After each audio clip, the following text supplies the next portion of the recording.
오늘 에스겔 1장부터 28장까지의 말씀을 보도록 하겠습니다. 먼저 에스겔 1장 3절 말씀 보겠습니다. 우리 구약성경 1151면에 있습니다. 에스겔 1장 3절 말씀입니다. 구약성경 1151면입니다. 자, 말씀 읽어드리겠습니다. 갈대아 땅 그발 강가에서 여호와의 말씀이 부시의 아들 제사장 나 에스겔에게 특별히 임하고 여호와의 권능이 내 위에 있으니라. 아멘. 여호와의 말씀이 에스겔에게 임했습니다. 그랬을 때 그 위에 무엇이 함께 있었죠? 여호와의 권능이 있었죠. 그러니까 말씀이 임할 때 그 말씀은 무엇과 함께 움직여요? 하나님의 권능, 능력과 함께 움직입니다. 그런 면에서 말씀은 곧 하나님의 역사입니다. 내 삶에 왜 하나님의 역사가 보여지지 않는가? 하나님의 능력, 권능이 내 삶에 보여지지 아니하는가? 간단합니다. 주의 말씀이 내게 있지 않기 때문에 그래요. 요한복음 1장 1절 말씀처럼 태초에 무엇이요? 말씀이 계신다. 하나님의 말씀이잖아요. 하나님은 영이시고 말씀입니다. 말씀으로 우리 가운데 자신을 보여주시는 거죠. 그러기 때문에 그 말씀으로 온 우주가 지어졌거든요. 그 말씀은 권능입니다. 그러니까 말씀을 우리가 가지고 있으면, 그러니까 가지고 있다는 것은 말씀을 믿고, 말씀을 믿으면 그 말씀 가운데 순종한다는 거죠. 너희는 먼저 그의 나라와 그의 의를 구하라. 그 말씀을 믿고 순종하면 이 모든 것을 우리에게 더하는 하나님의 역사가 일어나게 되어지는 겁니다. 말씀이 있을 때 권능이 임하는 하나님의 권능과 그 놀라운 능력을 우리가 경험하기를 원하신다면 이 말씀을 보고요. 말씀을 믿고 말씀 가운데 순종하는 그런 삶을 살아가시기 바랍니다. 그래도 하나님의 역사가 내가 말씀을 정말 믿고 말씀 가운데 순종했는데 하나님의 역사가 보여지지 아니한다. 믿을 이유가 없는 거죠. 결코 그럴 수 없습니다. 하나님은 말씀이시고 그 말씀은 권능이기 때문에 말씀이 있는 자, 말씀을 믿고 순종하는 자에게는 반드시 하나님의 역사가 나타나게 되어집니다. 그 믿음을 가지고요. 늘 말씀을 가까이 하고 말씀에 순종하는 삶을 살아가는 우리 모든 성도들 되어지기를 소망합니다. 에스겔 2장 5절 말씀입니다. 이제 5절 말씀. 그들은 패역한 족속이라 그들이 듣든지 아니 듣든지 그들 가운데 선지자가 있음을 알지니라. 아멘. 하나님의 말씀을 선포하는데 듣는 자도 있고요. 듣지 않는 자들도 있습니다. 말씀을 선포해도요. 안 듣는 경우들이 정말 많이 있습니다. 2000년 전에 예수님께서 말씀 그 자체이신 예수님께서 이 땅 가운데 오셔서 말씀을 증거했는데 그때도 안 듣는 사람들이 부지기수였거든요. 새벽 기도를 통해서 사도행전 말씀을 보지만 오늘 말씀에도 무엇이라고 이야기합니까? 유대인들이 말씀을 안 들으니까 내가 이방인에게로 너를 보낸다라고 하나님 말씀하시잖아요. 마땅히 말씀을 들어야 될 그 자들이 말씀을 듣지 않습니다. 그러니까 말씀을 전하는 자 입장에서는요, 맥 빠지는 거죠. 그 말씀이 하나님의 말씀이기 때문에 그 말씀을 증거했는데 그 말씀을 듣지 않습니다. 그런데 하나님께서는 듣든지 아니 듣든지 너는 뭐예요? 온전히 말씀만을 선포하라. 왜요?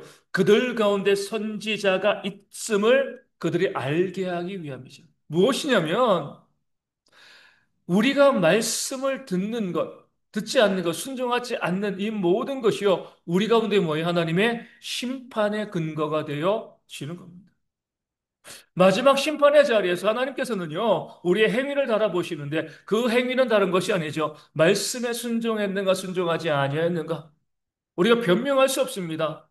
그때 너에게 말씀을 증거하는 자가 있었잖아. 네가 안 들은 거지. 말씀은 분명히 너의 귀에 들리도록 내가 선포했는데 그 말씀을 믿지 않고 듣지 아니한 것이 너 자신이 아니냐. 선지자는 말씀을 선포하는 자는 너에게 있었다. 우리가요, 하나님의 말씀을 듣지 아니하면 이것이 곧 우리의 심판의 근거가 되어집니다. 성경은 아주 극과 극을 이야기하죠. 말씀을 듣고 순종하면 복이고요. 듣지 아니하고 순종하지 아니하면 저주인 거예요. 그 중간은 없습니다. 내가 지금 나에게 전해지는 하나님의 말씀을 듣고 있는가? 그럼 복을 기대하시고요. 은혜를 소망하시면 됩니다. 내 말씀이 들려지고 있음에도 불구하고요. 그 말씀을 듣지 아니하고 말씀 가운데 순종하지 아니한다. 두려워하셔야 됩니다. 하나님께서 진노하시고요. 심판하실 것이기 때문에 그래요. 그러니까 우리가 이렇게 말씀을 듣는 게, 물론 말씀을 전하는 저도 마찬가지지만, 말씀을 전하고 듣는 게요, 두려운 겁니다. 그 말씀대로 살아가지 아니할 때, 하나님께서 우리를 심판하시는 중요한 증거가 되어지기 때문에 그래요. 너 그때 들었잖아. 너 그때 선포했잖아. 네가 왜 선포하고도 그대로 살지 않아? 왜 듣고도 그 말씀 가운데 순종하지 않아? 여기에 우리가 변명할 수가 없는 거죠. 그러니까 말씀에 들려졌다는 것은요, 하나님께서 심판하신다는 그 하나님의 음성임을 기억하고요. 그 말씀이 들려졌을 때에 말씀을 듣는 지혜가 우리 가운데 있어야 할 줄로 믿습니다. 에스겔 3장 7절에 또 이런 말씀이 있습니다. 그러나 이스라엘 족속은 이마가 굳고 마음이 굳어 내 말을 듣고자 아니하리니 이는 내 말을 듣고자 아니함이니라. 아멘. 내 말이에요. 에스겔 선지자 너의 말을 듣지 아니할 것이다. 근데 이것은 내 말, 하나님의 말을 듣고자 아니합니다. 말씀을 증거하는 자가 자기 멋대로 자기 생각을 주장하면 그 말은요, 들을 이유가 없는 거죠. 그러니까 사람의 말은 다른 사람이 들을 이유가 없습니다. 똑같은 사람이니까요. 높고 낮음이 없습니다. 많이 배웠다고 듣는 거 아니에요. 사람의 말을 들을 가치가 없습니다. 그런데 그가 하나님의 말씀을 증거하면 그의 말이지만, 말씀을 전파하는 자의 말이지만 그 말은요, 하나님의 말씀입니다. 우리나라도 그러지만 대변인을 두잖아요. 대변인이 뭐죠? 대신 말하는 사람이에요. 대통령의 말을 대신 전해주는 사람입니다. 사람들이 그 대변인이 이야기하면 뭐라고 생각해요? 아, 저 사람의 이야기구나. 그렇게 생각하나요? 아니죠. 대통령이 한 말이구나. 직접 이야기하지 않는다 할지라도 대변인이 이야기하면 그 대통령이 한 말로 사람들이 알고요. 거기 따라 움직이는 겁니다. 말씀을 증거하고 전파하는 것도 마찬가지예요. 말씀을 증거하는 자가 하나님의 말씀을 전파하게 되어지면 그것은요, 사람의 입을 통해서 나온 말이지만, 내 말, 너의 말이지만, 내 말, 곧 하나님의 말씀이 되어지는 겁니다. 그렇기 때문에 그 말씀을 듣지 아니하면 하나님께 진노와 심판을 받게 되어지는 거죠. 물론 이것을 악용하는 그런 목회자들이 있어요. 무조건 목회자가 하는 말은 하나님의 말씀입니다. 그건 잘못된 거죠. 분별할 수 있어야 됩니다. 목회자가 하나님의 말씀을 전하면 그 말엔 순종해야 되는 거고요. 자기 생각을 주장하면 그 말은 순종하지 않아도 괜찮습니다. 근데 문제는 이단들을 보면 어때요? 하나님의 말씀이 아니라 사람의 말씀, 사람의 말을 증거하는데도 그 말에 목숨 거는데 기성교회는요, 하나님의 말씀을 증거해도요, 그 말을 듣지 않습니다. 마지막 심판의 날에 어떻게 보면 이단들이 우리를 정죄할지 모릅니다. 우리는 비진리에 순종하고 그리해서 지옥에 가는데 너희는 왜 진리의 말씀을 듣지 아니하냐? 왜 그 말에 순종하지 아니하냐? 우리는 비진리인데도 목숨 걸었는데 물론 그것이 잘못되어서 심판받지만 너희는 왜 진리의 말씀을 듣고도 그 말씀 가운데 순종하지 아니하냐? 이단들에게 조롱 당하는 겁니다. 사람의 입에서 나오는 그 말 가운데 하나님의 말씀이 있을 때 그 말씀 가운데 순종하세요. 내가 듣기 싫다고 해가지고 거기에 귀를 막게 되어지면 내 영혼이 죽습니다. 하나님께서 우리 가운데 말씀하여 주실 때 그 말씀을 듣고 순종하는 그 말씀을 받아들이는 그런 지혜가 우리 가운데 있기를 소망합니다. 3장 18절과 20절 말씀 보겠습니다. 에스겔 3장 18절, 20절입니다. 가령 내가 악인에게 말하기를 너는 꼭 죽으리라 할 때에 내가 깨우치지 아니하거나 말로 악인에게 일러서 그의 악한 길을 떠나 생명을 구원하게 하지 아니하면 그 악인은 그의 죄악 중에서 죽으려니와 내가 그의 핏값을 내 손에서 찾을 것이고 20절입니다. 또 오인이 그의 공의에서 돌이켜 악을 행할 때에는 이미 행한 그의 공의는 기억할 바 아니라 내가 그 앞에 거치는 것을 두면 그가 죽을지니 이는 내가 그를 깨우치지 않음이니라. 그는 그의 죄 중에서 죽으려니와 그의 피값은 내가 내 손에서 찾으리라. 아멘. 말씀을 증거할 수밖에 없는 이유죠. 악인이 그 악한 길을 걸어가는데 그 악으로 인해서 악인은 멸망당하는 거죠. 하지만 내가 깨우치지 아니하면 물론 내가 이야기한다고 안 들을 수도 있어요. 하지만 내가 이야기하지 아니하면 깨우치지 아니하면 그 악인의 핏값을 나에게 찾는다. 또 의인이 잘 살아가다가 잘못된 길로 걸어가게 되었을 때에 그에게 그 길이 잘못되었다라고 이야기하지 않고 돌이키지 않게 하면 깨우치지 않게 하면 그 핏값도 내게서 찾는다. 하나님이 말씀하시는 겁니다. 그러하기 때문에 어때요? 듣기 싫어도 말씀을 증거하는 거예요. 듣기 좋은 말씀만을 증거할 수가 없습니다. 분명히 잘못된 길로 걸어가고 있는데 죄악된 길로 걸어가고 있는데 아이 뭐 말하면 감정 상하겠지 뭐. 기분 나쁘겠지 뭐. 그 죄를 지적하면 별로 좋아하지 않겠지. 그 죄악으로 달려가는 그 사람을 그냥 방치하게 되어지면 그는 자신의 죄악 때문에 죽습니다. 하지만 그 방치한 나는 뭐예요? 그로 인하여서 그 핏값을 내게서 찾는 거죠. 그런 비슷한 법이 있잖아요. 술 먹고요, 운전하는데 내가 옆에서 그것을 말리지 않으면요, 나도 처벌받습니다.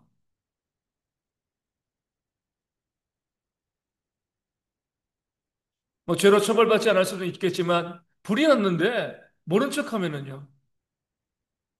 그 원망을 내가 들을 수밖에 없는 거죠. 신고도 하고 소리 질러야 되는데, 에이, 몰라. 뭐 죽든지 살든지. 그렇게 해버리면 그건 사람의 모습이 아닌 거죠. 우리도 마찬가지예요.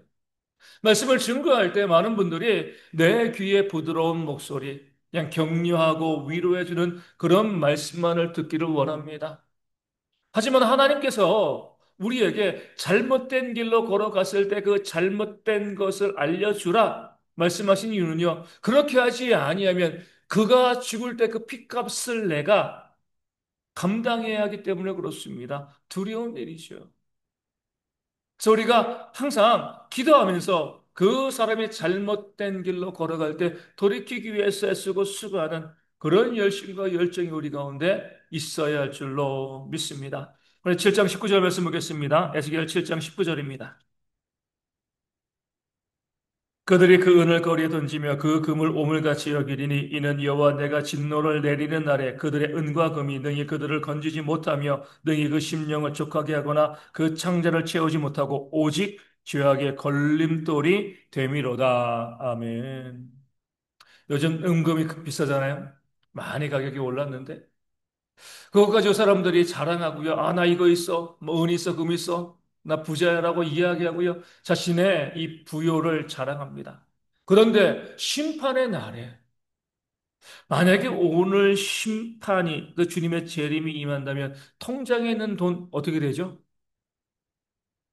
아무 의미가 없는 거죠. 그렇죠? 하나님 나라에서 못 쓰는 거니까. 내가 하나님 믿지 아니하고 수조 원의 수십조 원의 재산을 가지고 있다고 했을 때 주의 재림의 날에 그 돈을 들여서 내가 구원을 얻을 수 있나요? 얻을 수 없는 거죠. 그 심판의 날에 은금은요 아무런 의미가 없습니다. 근데 더 문제가 되어지는 것은 죄악의 걸림돌이 되어진다. 내게 있는 그 물질이 뭐예요? 하나님 앞에서 내가 죄를 짓고 살고 있다는 그런 심판의 근거가 되어지는 겁니다. 왜냐하면 그 모든 은금은 하나님께서 내게 맡겨주신 거거든요. 무엇을 위해서요? 선한 일을 위하여서. 쓰라고 나에게 맡겨주신 건데 그것을 쓰지 아니하고 내가 그냥 간직하고 있으면 그것을 가지고 있는 것이 내 심판의 근거가 되어 지는 겁니다. 그러므로 우리가 오늘이라도 그러니까 주님이 오실 것을 믿는다면 정말 우리가 얼마나 어리석은 삶을 살고 있냐면 마라나타 외치면서 은행에 돈을 쌓아두는 거예요. 그러니까 주님이 오시기를 바라고 소망합니다. 주여 이제 오소서 그렇게 이야기하면서 재물을 쌓아두는 거죠. 이율배반적인 거잖아요. 입으로 그런 말을 했으면 우리가 가지고 있는 것을 가지고요, 하나님의 선한 일에 힘써야 됩니다. 천국에서는요, 우리의 은금이 필요가 없잖아요. 오히려 우리가 우리의 은금을 나눠줄 때에 어려운 이웃들을 위해서 선한 일들을 위해서 우리의 것을 나눠줄 때 뭐요? 하늘에 보아. 하늘에서 쓸 수 있는 그 상급이 쌓이게 되어 쉬는 겁니다. 그런 지혜가 우리 가운데 있기를 소망합니다. 마지막 심판의 날, 그날이 언제인지 몰라요. 주님의 재림의 날이 언제인지 모르고, 그 재림 이전에 내가 주님께 갈 날이 언제인지 모릅니다. 그 마지막 날에 내가 남겨두는 것이 있으면 그 남겨둔 것이 나를 심판하는 근거가 되어지기 때문에 그렇습니다. 남겨두지 아니하고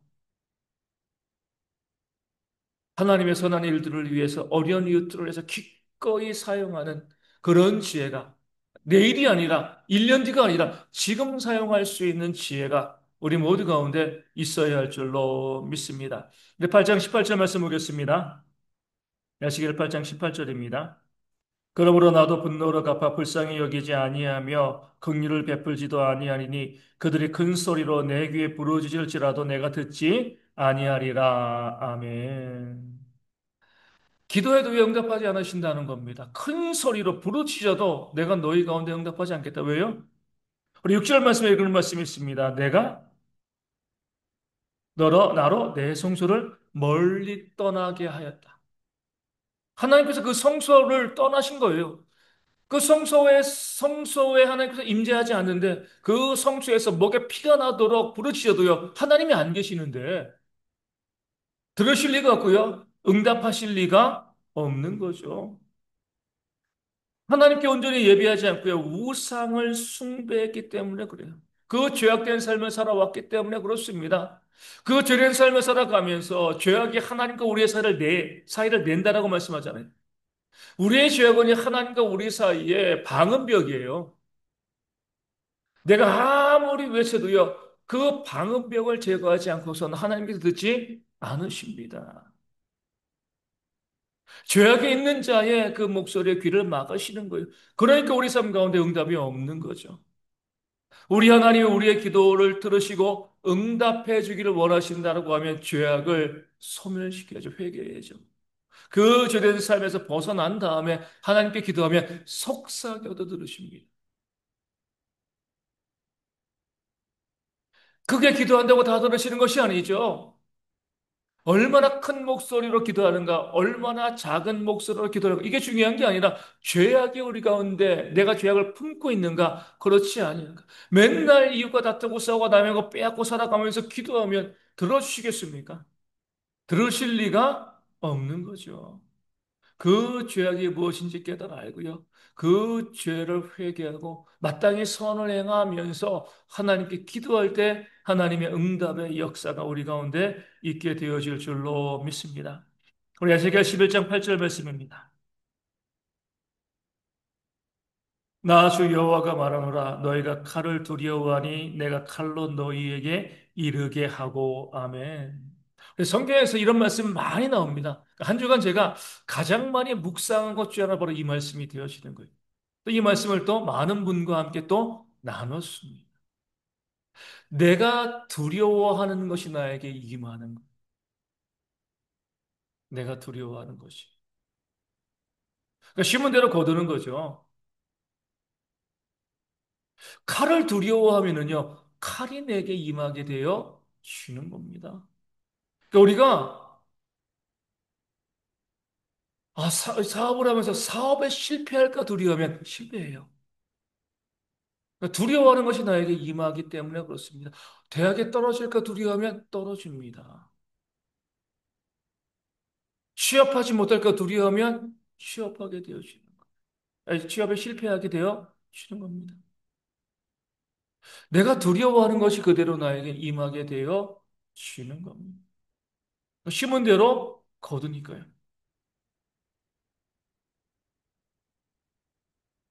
한 해를 정리하면서 다음 해를 바라보면서 많은 분들이 어때요? 우리 교회도 그러고요. 세상 많은 분들이 경제적인 두려움을 갖습니다. 내년에 정말 힘들 거야, 안 될 거야? 안 돼요, 힘들어요, 그러면. 우리 교회에서도 내년도 예산을 짜면서도 두려워하면요. 야, 어떡하지? 교회 예산이 교회 재정이 부족할 거야, 모자랄 거야. 두려워하면 그대로 되는 거예요. 두려움이 임하게 되어 있습니다. 두려운 마음을 품는 것이 아니라 무슨 마음을 품어야 돼요? 소망을 품어야 돼요. 기대해야 되는 겁니다. 그럼 그 소망과 기대가 이루어지는 거죠. 이번에 대학에 붙을 거야? 되는 겁니다. 사업이 될 거야? 되는 거예요. 기대하고 소망하는 거죠. 내 마음은 내가 잘 알잖아요. 내가 지금 어떤 마음을 가지고 있는가? 2026년, 우리 대형교회 하나님께서 물질적으로 넉넉하게 부어주실 거야? 기대하면 부어주시는 겁니다. 믿음으로 기도하고요. 안 된다고 생각을 해요.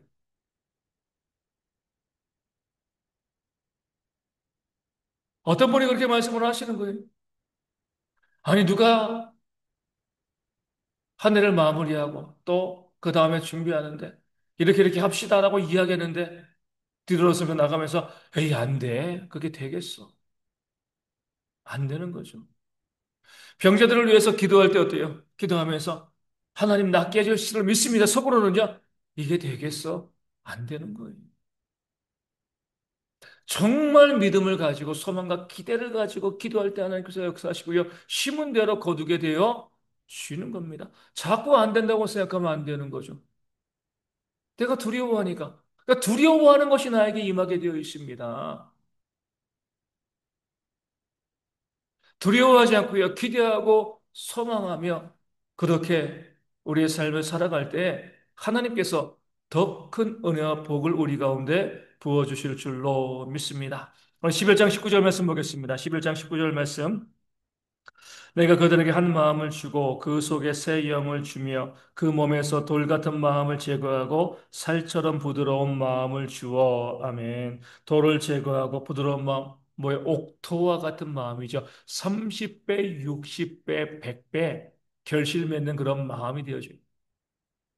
그 밭의 비유를 보면서 어떻게 내 마음의 밭이 길가밭이 안 되고 옥토가 되어줄 수 있을까? 어떻게 하면 그 모든 돌들이 제거되고 내 마음이 부드러워질 수 있을까요? 말씀에 무엇이 나오죠?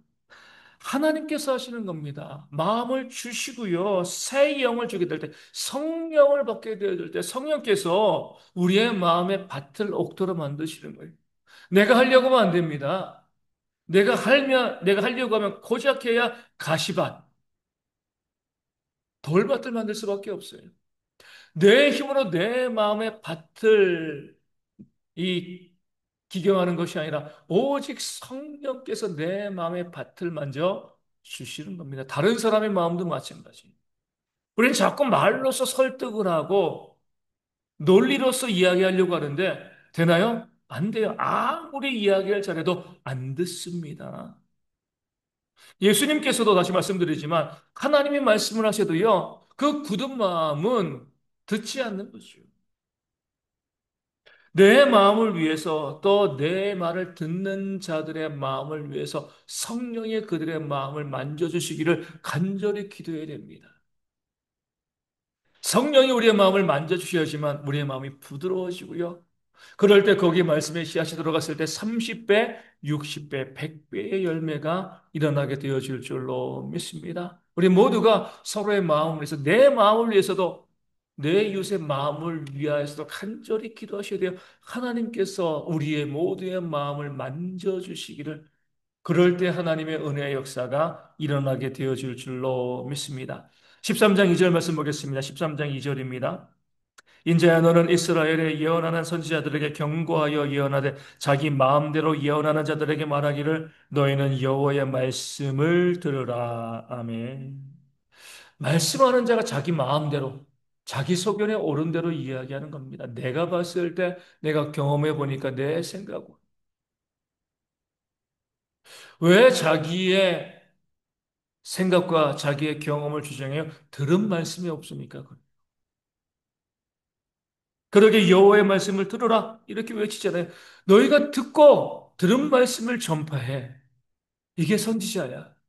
너희 마음의 생각에 있는 대로 이야기하는 것이 아니라 하나님께 듣고 들은 대로 그것을 이야기하는 것이 너희의 사명이다. 오늘 우리도 마찬가지입니다. 내가 말씀을 듣고 순종하고 아는 만큼 우리가 말하면 되는 거예요. 근데 우리는 교회 안에서도 어때요? 내가 세상 살아온 지식과 경험을 가지고요. 그 어떤 전통을 가지고 말씀 이외의 것을 가지고 우리의 것을 주장을 합니다. 잘못된 거죠. 하나님께서 우리 가운데 말씀하시는 바가 무엇인가? 그 말씀의 원리가 무엇인가? 먼저 여호와의 말씀을 듣고요. 그 말씀 그대로 우리가 전하면 되어지는 거예요. 그러니까 내가 듣지 아니하면, 듣고 순종하지 아니하면, 알지 못하면 내 입을 열면 안 되죠. 어떤 것을 주장할 때에 항상 하나님의 말씀을 근거할 수 있어야 되는 거죠. 어디 몇 장 몇 절 하나님께서 이렇게 말씀하셨습니다. 이 말씀의 해석은 이것입니다. 그러니까 우리가 이렇게 합시다. 이게 믿는 자들의 삶의 모습인 거죠. 전혀 말씀에 근거하지 않고 세상에서 내가 배웠는데 내가 경험해 봤는데 그냥 공동체가 무너지는 겁니다. 내 생각, 내 주장 이런 것 고집하시면 안 돼요. 오직 하나님의 말씀을 듣고 들은 말씀 그대로 전파하고 또 선포하는 그런 지혜가 우리 가운데 있어야 할 줄로 믿습니다. 우리 13장 19절 말씀 보겠습니다. 13장 19절 말씀. 에스겔 13장 19절입니다. 너희가 두어 엉큰 보리와 두어 조각 떡을 위하여 나를 내 백성 가운데에서 욕되게 하여 거짓말을 고지 듣는 내 백성에게 너희가 거짓말을 지어내어 죽지 아니할 영혼을 죽이고 살지 못할 영혼을 살리는도다. 아멘. 내 백성이 어떤 백성이라고요? 거짓말을 고지 듣는 백성. 그러니까 거짓말을 해도요, 그 말씀이 참인지 진리인지 알지 못하고 그냥 그 말을 들어요. 그러니까 이단들이 많이 생기는 거잖아요. 그 말이 참인지 거짓인지 분별할 수 있는 능력이 있어야 되는데 남이 이야기하면 그냥 무조건 듣습니다. 과연 그것이 그러한가 연구하지 않고요. 생각하지 아니하고 남이 무엇이라고 이야기하면 그냥 듣는 거예요. 거짓말을 고지 듣는 내 백성 이렇게 말씀하고 있습니다. 그들에게 거짓말을 하는 자, 그런 백성들을 이용하고요. 그들에게 거짓말을 하는 자는 어때요? 더 큰 심판을 받게 되어지는 거죠. 나라도 그러잖아요. 정치인들만큼 거짓말 잘하는 사람들이 어디 있습니까? 백성들이 거짓말을 고지 듣거든요. 보면은 너무 기가 막힌 거예요. 아니, 저 말도 안 되는 소리를 왜 믿고 있지? 근데 교회 안에서도 그런 일들이 있습니다. 우리 직장에서도 우리 이웃도 가정에서도 그래요. 거짓말, 그 말이 한 말이 참인가 거짓인가 연구해 보셔야 됩니다. 분별하셔야 돼요. 그러니까 참이면 하나님의 말씀이면 따르고요. 거짓이면 버리시면 되는데 그냥 남이 이야기하면 그냥 그런가 보다 하고요. 무조건 따라합니다. 그 거짓말을 고집 믿게 되어지는 거죠. 그러니까 우리가 함께 멸망의 길로 걸어가는 겁니다. 정말 그러한가? 정말 그것이 맞는가? 묵상하고 바라볼 수 있는 지혜가 우리 가운데 있어야 할 줄로 믿습니다. 우리 16장 43절 말씀 보겠습니다. 16장 43절. 에스겔 16장 43절입니다. 내가 어렸을 때를 기억하지 아니하고 이 모든 일로 나를 분노하게 하였은즉 내가 내 행위대로 내 머리에 부응하리니 내가 이 음란과 내 모든 가증한 일을 다시는 행하지 아니하니라 주 여호와의 말씀이니라. 아멘. 그러니까 죄악의 문제가 뭐죠? 기억하지 아니한 거죠. 하나님께서 내 삶에 역사하시고 나를 인도하시고 은혜 베풀어 주신 그 일들을 기억하지 않아요. 그런 일들이 없는 게 아닌데 분명히 그 일들을 그 하나님의 역사를 우리 가운데 보여주셨는데 까맣게 잊어버리고요. 그러니까 지금 하나님 없는 것처럼 살아가는 그런 사람들이 얼마나 많이 있습니까? 내가 순종했을 때 복을 받고요. 불순종했을 때 하나님의 진노와 징계를 받은 게 있어요. 화장실 들어갈 때랑 나올 때랑 다르죠. 내가 불순종했을 때 하나님의 진노 때문에 두려워하다가 문제가 조금 해결되어지면 그냥 내 멋대로 살아갑니다. 내가 순종해서 하나님의 은혜를 받은 것이 너무나 감격스러운데 조금 지나면 그것도 잊어버리는 거예요. 기억하는 것이 은혜입니다. 지혜예요. 하나님께서 내 삶에 어떻게 반응하시고 역사하시는가? 내가 범죄했을 때 내게 임한 하나님의 진노가 얼마나 두려운 것이었는가 기억하셔야 되고요. 내가 순종했을 때 하나님께서 내게 주신 은혜가 얼마나 큰 것인가 이것 또한 기억하셔야 됩니다. 기억하지 아니하면 망하는 거예요.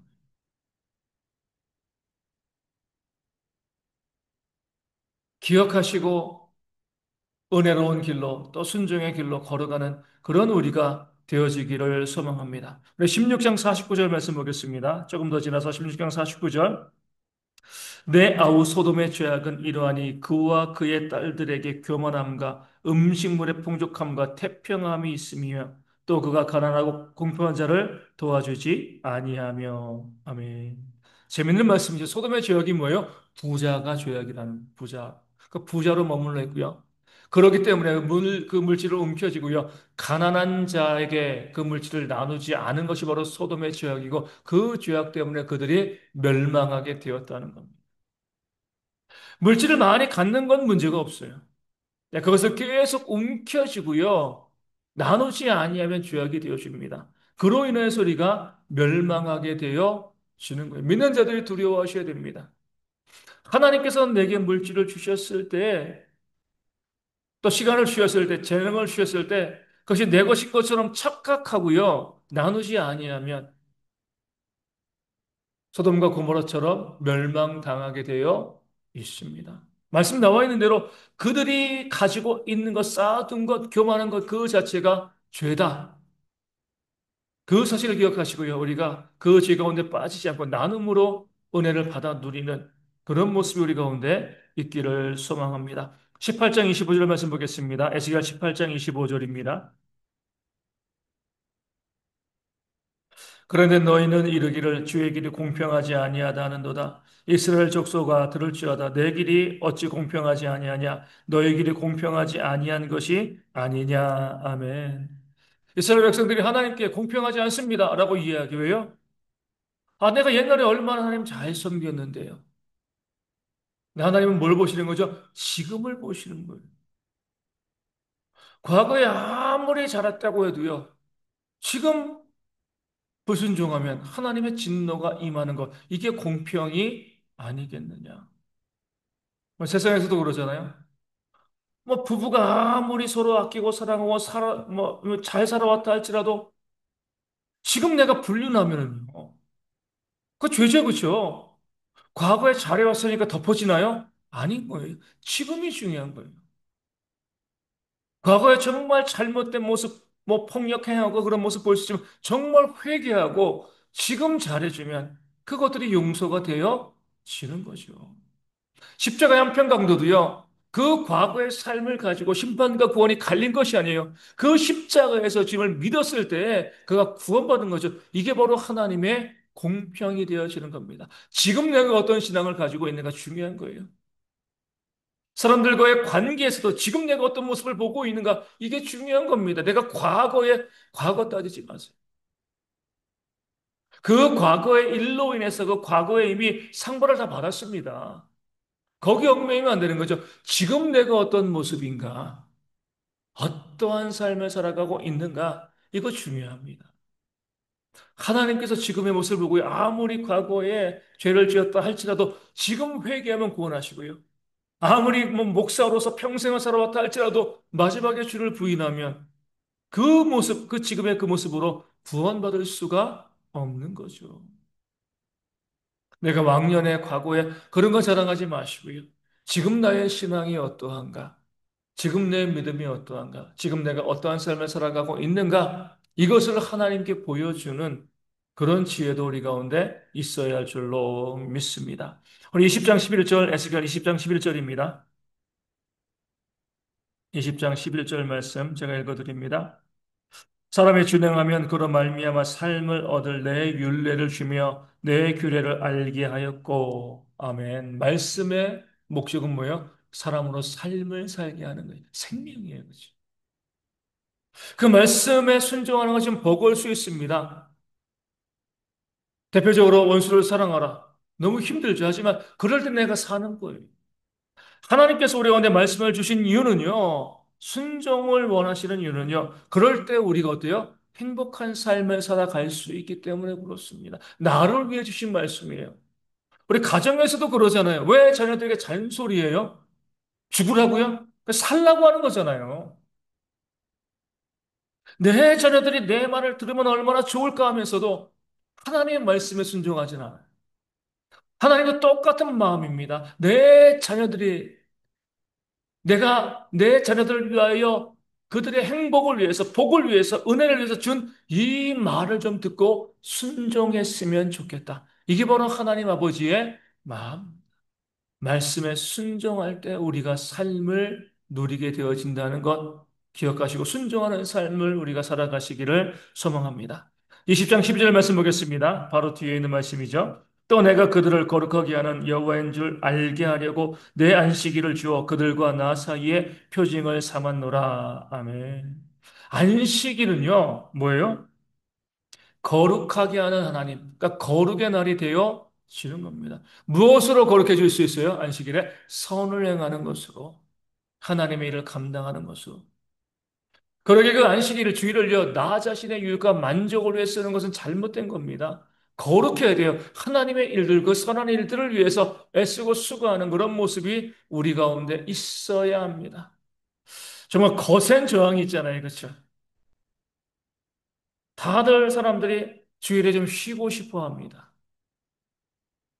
예전에 오히려 이거 됐습니다. 주 6일 일했잖아요. 그렇죠? 주 6일. 그때는요, 그 주일 외에는요, 쉴 수 있는 날이 없었습니다. 그러니까 쉬는 것이 이해가 됐어요. 그런데도 그 주 6일 일했을 때 어때요? 주일날 정말 열심히 헌신했거든요. 근데 지금은 어때요? 주 5일이잖아요. 그렇죠? 또 주 4.5일도 지금 막 이야기하고 있습니다. 그런데도 주일날 쉬자 그래요. 너무 피곤하고 너무나 힘들다. 물론 주 6일 일하시는 분들의 입장에서는 이해가 가죠. 그러니까 쉼도 하나님의 은혜니까요. 근데 얼마든지 쉼을 누리고 있으면서도 그 안식일을 거룩하게 지키지 않습니다. 주일을 거룩하게 지키지 않죠. 그 주일에 선한 일을 힘쓰고요. 말씀 가운데 순종하며 하나님의 일에 애써야 되는데 내 만족과 유익을 위해서만 그 주일의 시간을 씁니다. 그러니까 하나님께서 우리 가운데 은혜를 부어주시지 않는 것. 지난 주일날이죠.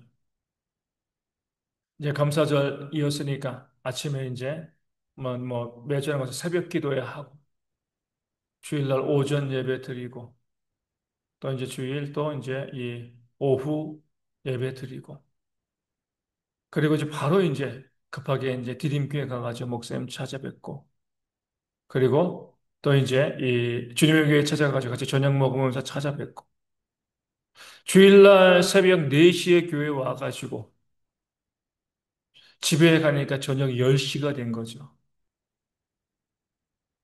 몸은 피곤했지만, 이 하루가 정말 거룩했다. 정말 감사하다. 월요일 교회 나와 있으면서도 피곤하니까 꾸벅꾸벅 막 졸음이 오더라고요. 하지만 그 주일, 그 하루를 온전히 하나님의 일들을 위해서 채워갔다. 그 기쁨이 있는 거예요. 하나님께서는 안식일을 하나님의 일들을 위해서 거룩하게 지켜가기를 원하십니다. 그런 열심과 열정이 우리 가운데 회복되어질 때 하나님의 은혜도 임하게 되어지는 거예요. 물론 정말 너무나 힘들고 어렵죠. 제가 이제 안식년 때 다른 교회 가서 큰 교회 가서 예배하면서 주일 2부 예배 드리고 한 10시쯤 나오는 10시 안에 나오는 그 성도들을 보고 그런 생각이 들었죠. 이 사람들은 그러면 오늘 집에 가서 뭐 할까? 큰 교회니까 주일날 교회에서 봉사하고 헌신할 것도 없는 거거든요. 그 예배 드리면 끝나는 거예요. 그것이 주의를 거룩하게 지키는 것인가? 과연 옳은 것인가? 정일 물론 그들 가운데서 또 그 주일날 선을 행하고 이웃을 돕는 그런 삶을 살아가면 문제가 없지만 그냥 예배했으니까 끝. 나는 다 했어. 그리고 TV 보고 쉬고 누리면은요. 이것은요 하나님의 영광을 위한 것이 아니죠. 그 주일을 거룩하게 보내는 것이 아닌 것. 다시 한번 우리가 좀 힘들어도 도전할 필요가 있습니다. 이렇게 이야기할 수 있는 것은요 주 5일째니까 그런 거예요. 쉴 수 있는 날이 또 있잖아요. 토요일이 있잖아요.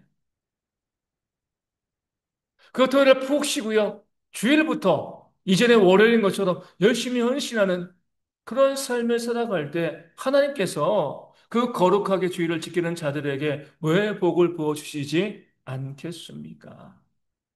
그런 지혜가 우리 가운데 있기를 소망합니다. 마지막으로 28장 5절 말씀 보겠습니다. 에스겔 28장 5절 말씀입니다. 내 큰 지혜와 내 무역으로 재물을 더하고 그 재물로 말미암아 내 마음이 교만하였도다. 아멘. 교만의 원인은요, 재물입니다. 아까 죄의 원인도 소돔의 죄의 원인도 재물 그죠? 돈이 많은 사람들이 그 돈 앞에 머리를 숙여요. 내가 돈을 가지고 있어서 나에게 머리를 숙이는 것이 아니라 내가 가지고 있는 그 돈 앞에 머리를 숙이는데 마치 내 앞에 머리를 숙이는 것처럼 생각하게 되어지니까 교만해지는 거죠. 결국 패망하게 되어집니다. 그러니까 돈이 있으면은요, 재물이 있으면 남들에게 섬김받게 되어 있습니다. 나도 모르게 교만해지는 거예요. 그러지 않을 사람은 아무도 없습니다. 저도요, 돈이 있으면 교만해져요. 사람들이 그 돈 앞에 머리를 조아리니까요. 근데 교만하게 되면 패망하게 되어지는 거죠. 그러게 우리가 그 재물을 자꾸 털어내는 것, 나누는 것이 중요합니다. 남들이 내 앞에서 머리 숙이지 아니하도록. 그러할 때 우리가 겸손을 유지하게 되어지고요. 하나님의 은혜를 받게 되어지는 겁니다. 많은 것을 가지고 있는 것이 우리를 병들게 만든다는 것 기억하시고요.